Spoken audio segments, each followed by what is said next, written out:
Why did the Vatican remove 14 books from the Bible in 1684? The Vatican Church, or the Roman Catholic Church, has a long history of corruption and deception.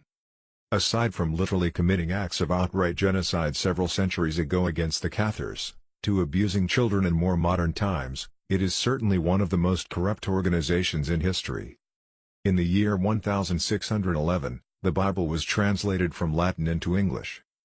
Back then the Bible contained a total of 80 books, and the last 14 books, which today have been excluded, made up the end of the Old Testament and were as follows. In 1684 all of these books were removed from all versions except for a 1611 edition, which was the very first edition translated into English. In this first edition, you will also actually find that Jesus' name is spelled Iesus and pronounced Yahushua. So why then does everyone continue to call him Jesus, when the letter J did not even being used at the time? One of these books that is particularly interesting, is the Wisdom of Solomon. For those who don't know, Solomon is one of the most legendary characters in the Bible. He was the son of David and is alleged to be the wisest man that has ever lived. He is painted largely as a benevolent figure. But what you read in this book will make you question everything you were told to believe about him. Read the following excerpt from Wisdom of Solomon 2:1-24:1. 1. For the ungodly said reasoning with themselves, but not aright, our life is short and tedious, and in death of a man there is no remedy, neither was there any man known to have returned from the grave. 2. For we are born at all adventure, and we shall be hereafter as though we had never been. For the breath of our nostrils is as smoke, and the little spark in the moving of our heart. 3. Which being extinguished, our body shall be turned into ashes, and our spirit shall vanish as the soft air. 4. And our name shall be forgotten in time, and no man shall have our works in remembrance, and our life shall pass away as the trace of a cloud, and shall be dispersed as a mist, that is driven away, with the beams of the sun, and overcome with the heat thereof. 5. For our time is very shadow that passeth away, and after our end there is no returning, for it is fast sealed, so that no man cometh again. 6. Come on therefore, let us enjoy the good things that are present, and let us speedily use the creatures like as in youth. 7.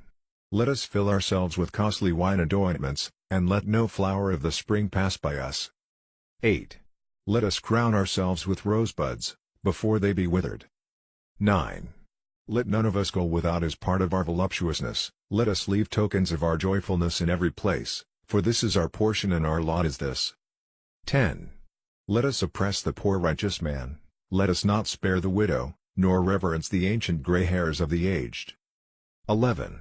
Let our strength be the law of justice, for that which is feeble is found to be nothing worth. 12.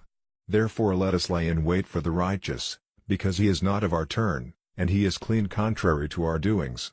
He upbraideth us with our offending of the law, and objecteth to our infamy the transgression of our education. 13.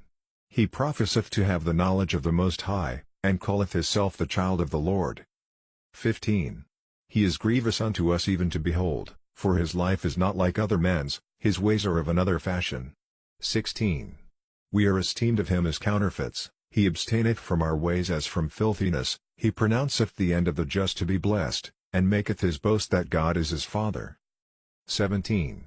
Let us see if his words be true, and let us prove what shall happen in the end of him. 18. For if the just man be the son of the Most High, he will help him and deliver him from the hands of his enemies. 19. Let us examine him with despitefulness, that we may know his meekness and prove his patience. 20. Let us condemn him with a shameful death, for by his own mouth he shall be respected. It seems that Solomon was speaking of Jesus. But Jesus was born roughly 900 years after his death. Could he have prophesied Jesus' coming? Let's consider why this could be who Solomon was talking about. This really disrupts everything we thought we knew. Solomon really and truly sounds evil. He is also alleged to be the wisest man in history. Interestingly, Solomon is a man who was engulfed in the occult, he worshipped multiple gods and was weak for women. And the famous Temple of Solomon is considered to be the spiritual birthplace of Freemasonry, a movement that is, at the highest levels, associated with pulling the strings of major global events and argued to be the true controlling power of our world. Whatever is really going on here, we should certainly research it further.